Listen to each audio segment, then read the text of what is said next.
Welcome to Android Guys Hot Take, the podcast where we take on the one big topic of the day. My name's Matt Adams, and I'll be your host. With me today, we have Andrew Myrick, editor at Android Guys, and Scott Webster, editor-in-chief.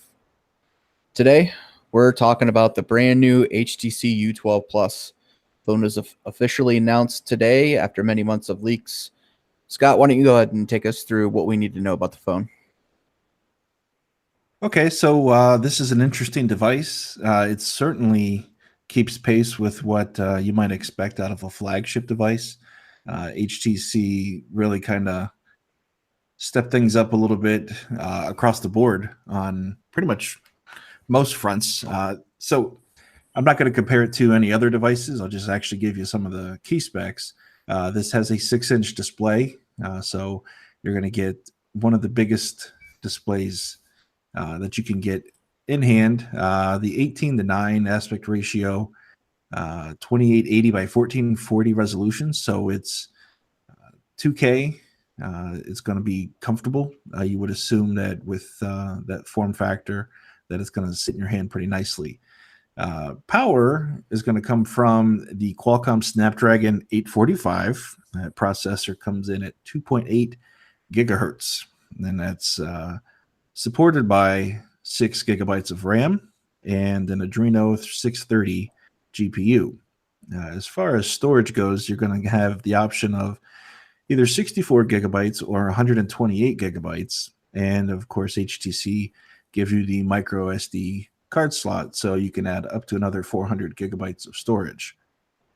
Cameras are pretty interesting. You have a dual setup on the back. This gives you a 16 megapixel with phase detection, laser autofocus, optical image stabilization, all kinds of stuff, even an optical zoom. You also have a front-facing camera setup, dual 8 megapixel cameras. The aperture on the front is 2.0. Around back, you have a 16 megapixel that gives you the 2.6, and the other one is a 1.8 dual pixel. So this is pretty enhanced stuff. And if you're into taking photos, you're going to find that it does give you a ton of options and control over your images. I think it actually has 103 DxOMark score, I think I read. So for a dual camera setup, this is really high. Really good stuff. On paper, it sounds like it's going to take some incredible photos. Battery on this thing is 3,500 milliamp hours with Quick Charge 3. It runs Android 8.0 out of the box with an upgrade expected for Android P, which is something you would expect or hope from any flagship. And then a couple of other things. You've got rear fingerprint sensor, IP68 rating. It's going to protect you against water and dust. Stereo speakers kind of punched up a little bit. And you've also got Bluetooth 5.0. And you do not have a 3.5 millimeter headphone jack. Boo. All right. Well, those are pretty impressive specs. Those seem pretty high end, but its specs aren't the only thing that make a phone. Andrew, what have you seen that about this phone that will make people want to buy it? What are the other little features that you're not going to find on the spec sheet? You can squeeze it. Ooh. It's got EdgeSense 2.0, which is a newer version of the feature that launched last year. Lets you squeeze the sides of it and activate Google Assistant. But with EdgeSense 2.0, there are actually 3 different actions that you can use. Either squeeze, double tap, and hold. And then you can supposedly customize these for different applications or just general actions. And then you can also double tap the sides to turn on one-handed mode, or double tap to act as a back button because there's no physical buttons on the front. And actually, there's no physical buttons at all on the HTC U12 Plus. Instead, they're doing what Apple does with their home buttons on the iPhone 8 and 8 Plus, where you get a haptic feedback whenever you press the button for the volume and lock. And there's also an always-on display, which can be used all the time. but it's going to end up eating up battery life because the U12 Plus uses a Super LCD 6 display and not a Super AMOLED or AMOLED display. Or you can activate it just whenever you pick it up. I definitely think that more OEMs need to include an always-on display, and it's good to see HTC jumping on board here. Mm-hmm. Yeah, I Also, definitely miss that when a phone doesn't have it. yeah. Another cool thing that the U12 Plus is doing, and it seems more OEMs are jumping on board to some extent, is you can use either Amazon Alexa or Google Assistant for your personal assistant needs, depending upon which camp you sit in, or if you're like us and want everything installed on your phone to try and play with everything you want to. But this is also the coolest thing for me, and it's really dumb, is the colors. The translucent blue looks amazing. They look fantastic. I want to see it in person. I even like the flame red one that they launched today. I think that's absolutely awesome. HTC's been doing that for a couple of years, though. I mean, you look at the last couple phones that they've put out, and the backs have been so cool looking. Yeah, definitely. So those are cool things. They make me want to take a look at it, but I'm left with the question: does this phone really matter? HTC really hasn't been a player the last 3, 4, 5 years in the Android flagship market. Do you guys think this phone actually matters this year? Man, I feel like I've had this conversation so many times and looked at what HTC is doing, kind of, analytical, trying to figure out where their head is, what they're doing, what their approach is. And, there's something in me that just keeps pulling for them and wanting them to do well. I mean, it may go all the way back to my days of having HTC before Android and the first, the G1, and my first few Android phones were HTC. So there's some of that like brand affinity. So for me, I want it to matter. You look at, the stuff that I said spec wise at the beginning, that's all kind of, it's bullet point stuff that, you ask the common person what the phone has in it. They don't know. They generally don't care. But when you ask them what you can do with it, it starts to talk a little bit more towards what Andrew was, going over, those little, this is really cool. This is a neat feature. This is, I can squeeze my phone to do that. I've got the Pixel 2, and I was really the squeeze for Google Assistant. At first, I was like, this is redundant. I'm not going to use it. I open my phone. I'm going to tap the widget. I'm just going to say, okay, Google or whatever. But I really come to use that squeeze. And if I can do some customization, man, that's even better. So that's the kind of stuff to me that, HTC sounds like they're really telling people, here's some really cool wow factor stuff. I want it to matter, but I don't know if it's worth the extra price, the extra cost for the average consumer. Andrew, what do you think? I mean, does it sound like HTC has a potential hit on their hands with something like this? No. And the most plain reason is pricing for the device. Yeah. We're looking at $799 for the 64 gig version and $849 for the 128, and $50 for double the storage. When you look at it just black and white, that's not a bad deal just to bump up for 64 more gigs of storage.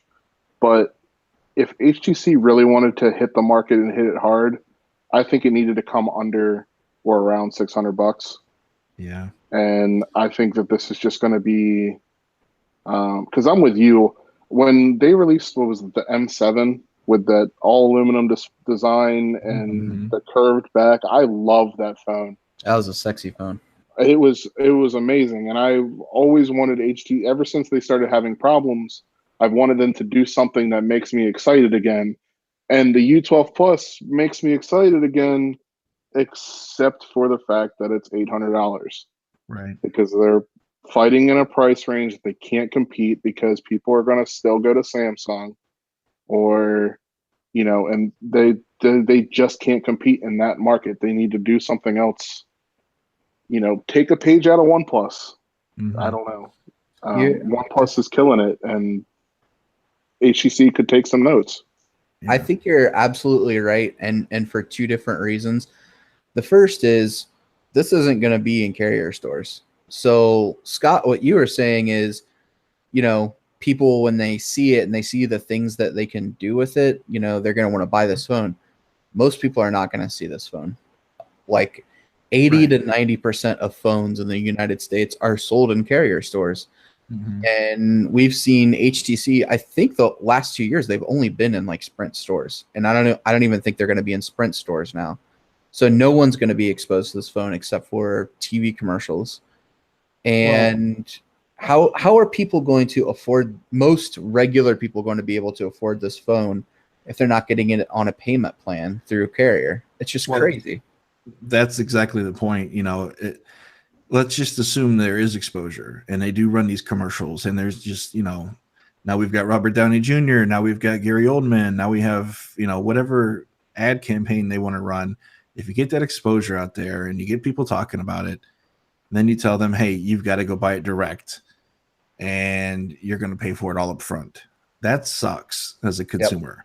Yep. Now, granted, you're going to have financing options. If you, I believe, go through HTC, you could split it up, but that's the beauty of the carrier. For years, we saw the price go down on phones. We saw once Motorola came out with the, I want to say the first X, where it kind of delivered a great value proposition, much cheaper, and from a brand that we recognized. So we saw the price go down. T-Mobile kind of exposed the cost of phones when they went without contract. They just said, hey, here's what the plans are. We're not going to sign a contract. You're not going to subsidize phones.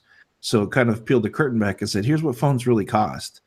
And that was a tough pill to swallow when it was like, whoa, these $200 phones are actually $600, $700, $800. Like, yeah, they are. So when you have the ability to, now everybody gives you these phones and says, well, why not split it up over 18 months, 24 months? And then when you're looking at a difference between a $600 phone and you say, hey, you know what, for another $5 a month, why not go with this? That's $120 more at the end of the day. So you go from a $600 to a $720 phone, like it's nothing. You're only paying $5 more a month. You don't get that luxury with HTC if you're not doing it through a carrier, if it's not tied to the same bill that your rate plan is on. That is going to hurt them. In my opinion, that's the kind of stuff that they just really can't afford to not work with a carrier at this point. You talk. I really don't know anyone that's going to throw down almost $1,000 for a phone at once, especially with a phone brand that has been struggling the last couple of years, and you don't even know if they're going to be around in 2 years to deliver software updates. Yeah, if you have, I don't have any insight into why they might not work with carriers or what the relationships are. Do they not have the sway that they used to? If you wanted to drop the price to $600 or to come in lower, I don't know if that's feasible. I don't know if they just don't have that capability to stay profitable. I don't know if they can make it up over time with volume. This is a completely different question. It's not even a hot take on this, but generally, and I'll ask both of you, I'll start with Andrew. Would you be more content with less hardware with some of these same and extra features? Would you go with 4 gigs of RAM and and last year's processor? Would you be willing to sacrifice that type of stuff in exchange for these cool features? Absolutely. I mean, I bought the G6 last year, and when it came out, they didn't wait for the Snapdragon 835. LG decided to launch with the Snapdragon 821, which was 2016's flagship processor. But it offered the 2-to-1 aspect ratio, a solid build, and phenomenal camera performance, and I was okay with buying the phone new. So I wouldn't mind if HTC did something similar like that, provided that they give me enough software features like the squeezable gestures or whatever you want to call them, the Edge Sense, to make it worth my while, and for much cheaper than an $800 price tag. Right, Matt. Yeah, I couldn't agree more. In fact, the G6 that Andrew was just talking about, we recently just reviewed it again, about a year after it came out. And that phone still does great with a Snapdragon 821. We get so caught up with bigger numbers and newer processors and more RAM and more storage that we don't sit down and think, what are we actually doing on our phones and what kind of power do we actually need from them? Now, if you're going to walk into a store and say, I want to buy a phone that I'm going to be paying on for the next 2 years, and I'm going to use just it for the next 2 years, I can understand buying the latest and greatest thing, because you don't want an old, go in and buy a year-old phone now. It's going to be 3 years old by the time you're done paying on it. But I think if HTC did something like what you're talking, Scott, where it has last year's processor, or it has, it drops down in RAM a little bit and it brings that price down, but it has those niche features that really sell to people, that really make a difference in how people actually use their device. I think that's a great idea. Bring it down to $500, bring it down to $400, and have those cool features, and actually have a have something to sell your phone that nobody else on the market has. Yeah, sell the experience. And yes, exactly. That's where, we're involved in it. We're face first, frontline. We've been part of this, for over 10 years of just keeping up with phones. And it's always, well, what else is coming? Well, how does this stack up against that? And it's so easy to just look at bullet points and say, well, this is just like that. This is just, this is the HTC equivalent of that phone. And there's going to be people that they're going to complain. They're going to say, well, why didn't they do this? Or these specs suck for 2018. Why are we putting 2015 and 16's hardware in there? It's like, you're going to find that. But in my opinion, it's such a small segment, really, of who's out there. When you look at what people are actually buying, they don't care. There's so many people that I know personally that are buying Galaxy S8s now because they're cheaper and they can get more for their money. They know that it's going to last just as long for them as an S9. Not that they can't, justify or can't afford. They just say, oh, it's a better deal. They buy on price, and they're returning to the Galaxy brand. But it's to me, it's the experience. I don't know what it would take for them to do something like that. If it's a huge gamble, come out with a refreshed version of the HTC 11, you gotta, I don't know. It's a whole other conversation, I think. Well, you mentioned Galaxies, and we brought them up a lot because Samsung's the leader in this space. But do you guys see a reason to buy this phone, the HTC HTC 12 Plus, U12 Plus, whatever it is, over the Samsung Galaxy S9, Pixel 2 XL, LG G7, or is it just kind of fading into the landscape of other Android phones out there? Looking at the bare specs of it without considering price, I would pick up the U12 Plus over the G7. LG has the dedicated Google Assistant button on the side, but EdgeSense 2.0 seems like more of a useful feature than just being able to press a button, especially if you could customize those actions. But of course, with pricing, it's really tough to recommend it, even over the Pixel 2 XL, which launched in October of last year. It's still tough to recommend over that. Scott, is this the best looking phone on the market right now? Ooh, that's a good question. Having not seen it in person, I can't say definitively, but I can tell you that the press renders and looking at HTC's website and some of the videos, it's really cool looking. The last thing I want to do is put some kind of a case on this thing. Yeah. But that's the first thing I want to do as a practical person is protect that thing. I mean, translucent, give me a break. That's awesome. Yeah. Okay. The big question. Now, we know HTC has been in trouble the last couple years. In fact, I think we just ran a story a week or two ago about how bad the financial situation at HTC has been.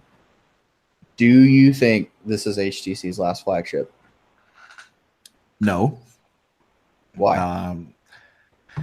Because I feel like I've been asked that question maybe 6 years running now. So it's always easy to count them out or just say, hey, let's all share the same headlines of they're bleeding and they're losing customers and their revenue's down. I don't see anything happening in the space directly that says they're in dire straits and they are out of it. This is let's just throw our, this is our swan song device. I don't see anything like that. Come back to me in 6 months after the phone's out and only 12 people have purchased it in the United States. That's a different conversation.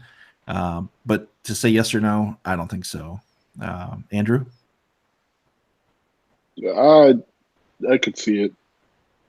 I don't want them to, but I could see it. I know they're doing some blockchain phone later this year, but that's more of it's not more of it is a very niche market. It's not going to affect anything. I think HTC is just about done for the most part. And I think the U12 Plus is kind of their last hurrah. They've thrown everything they could at the wall, seeing what could stick for the last few years, and I think this is it. Matt. Yeah, I don't know where they go from here if this doesn't work. I don't think it's their last flagship, but I also see the writing on the wall, and they are either going to, if this doesn't work, they're either going to have to make a major change in what they're producing, or they're going to have to drop their mobile division and just focus on stuff like the Vive. Because they are absolutely bleeding money. I wrote a story like 2 years ago that HTC stock was trading lower than the cash or the assets HTC had. So the company was technically worthless in the eyes of investors. And it's gotten worse since then. So I don't know how you can keep going after something like that. So I'm 2-1 in favor of this being the end of it. No, I think they're gonna do just enough to get by. Okay. But if this phone doesn't do well, I do think it will be the end. But I think it'll do just well enough to keep going. So what do you guys think of the potential for a Pixel 3 that's got some kind of translucent finish and some really cool squeeze edge sense type stuff? No, yeah. I don't think so. I don't think they're going to do that. No, because it's HTC's that subdivision is gone from HTC. Yeah. Like it's owned by Google now, so there's no, as far as I know, unless I missed something, there's no connection anymore. Like the transaction's done. Yeah. But I don't think Google's going to do that. It would be awesome if they did. A Pixel, a stock Android phone with a translucent back. With that design, I would be all over that more than I already am on Pixel phones, but I don't think that's gonna happen. Yeah, I agree that division's gone, and I don't think that Google would do something that's that HTC. Derivative. Now I had a guy tell me, and we didn't necessarily push the story because we couldn't get a second confirmation, but the big change in the Pixel lineup was going to be the Pixel 3. So, and this was before the Pixel 2 came out, or it was even announced. So, could it change? Yes. Will it be what HTC is doing right now? No, I don't think so. Here's my final question. Google comes to you with this exact configuration, exact same price. Is it any more appealing because it's Google? Yep. Absolutely. I just don't trust I just don't trust HTC that they're gonna update the phone for as long as Google would, and you're not going to get the quick updates. You're not going to get, the Android P beta. Like, you're not going to get any of that stuff. And that's the biggest reason I own a Pixel. Yeah. What do you think, Scott?